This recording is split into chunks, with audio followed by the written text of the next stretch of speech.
Another day has come and gone. I've been busy. I did go ahead and cut out all of the inlay. Let's see if you can see that. Can you see that? Yeah.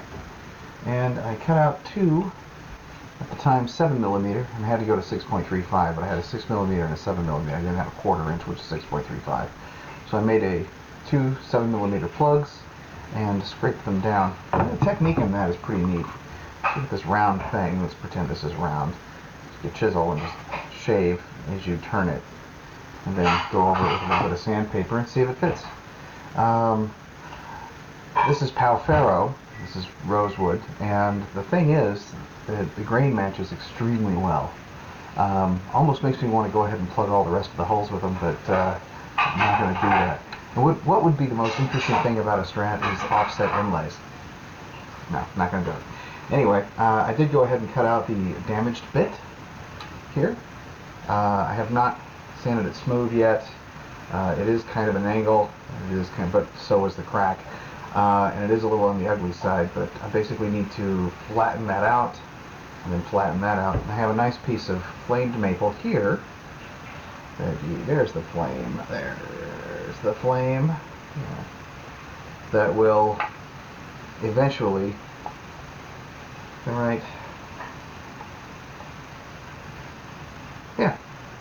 eventually find its way into there. And then all I have to do is recut out everything correctly. I'll actually be putting it in kind of like this, so there will be less to cut out on the hard side, which is here, and it'll be a lot easier to cut out that way. And then flatten everything up, and it'll be good. I'm refinishing the neck, as I said before, anyway, so it's not going to be a big deal. Now, the body. Oh, and I'm essentially waiting for the torque strength of this glue-wise to dry. So 24 hours roughly, cut those off, and I'm not sure, I might use a bandsaw instead of a handsaw for it. Oh, one more thing about the inlay. So it turns out all of my inlay are 6mm. These are 6.35, like I said before, so they're actually too small for it. So I have decided that instead of just buying some and spending 13 bucks and going out and having that sent to me, I'm going to go ahead and take a 1/4 inch drill bit, 6.35mm again, and I'm going to refabricate my casting molds for my dot inlays. So instead of them being just 6mm, which kind of float in here, I'll have the proper size for here, and I've got the perfect, somewhat flesh tone tanned dot material clay that I'll go ahead and cast mold and make those. Side dots, I'm not going to change them. I could, I don't want to. I like them. They're there. And I was very careful not to cut that out here. So it's all good. But this will be a work in progress. Like I said, it's gone from a weekend project to a couple of weeks project. It'll be done next week. Sure. So, the body. The body. A word about 2K Clear. That stuff is about as toxic as it comes. I was wearing my respirator and goggles, and all I can really say is that, oh my, that's not good stuff. Even through the respirator, you can still detect little hints of it, and you just want to hold your breath. Coming back in, you can feel it coating the hairs on your arms. You just wash them real quick. And I was wearing gloves. Should have worn long sleeves too, but I didn't. So I just washed a few times. I got 4 coats of clear on the Strat. I got 3 coats of clear on that.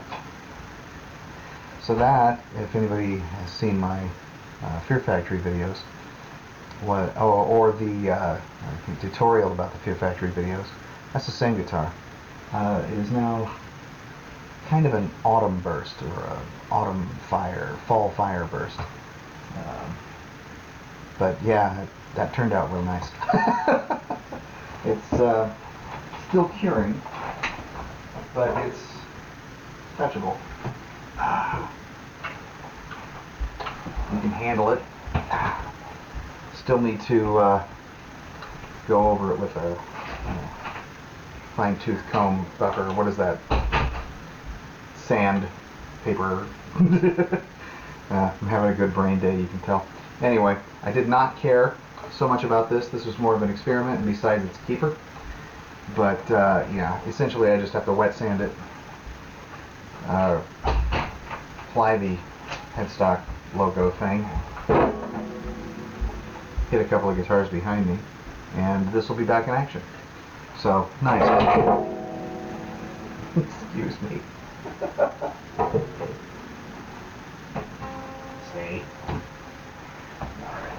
Yeah, like I said, still got some sanding to do on it.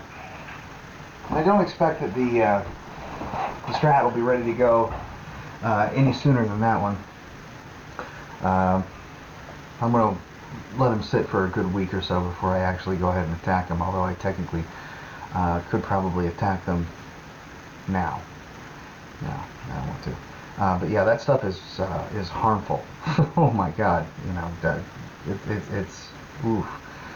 But neat, definitely neat. It's some good stuff. But like I said, I'm going to wait a week before I start attacking it, which is fine because the neck won't be ready for a week, and wet sanding and polishing is nothing. It's, if anything, it's just methodical. But you know, just sit back, watch a movie, pay attention to what you're doing, but watch a movie, and at the end of the process, be happy. So so that's that. Most of the work that I could do this weekend is finished now, and if I do anything else, I'll keep you all updated. But Captain's Log, you know, star date, whatever the heck it is, I think it's the 17th. My 25th wedding anniversary is tomorrow. So have a great night, everybody. Enjoy. I hope you enjoyed the pictures. Bye.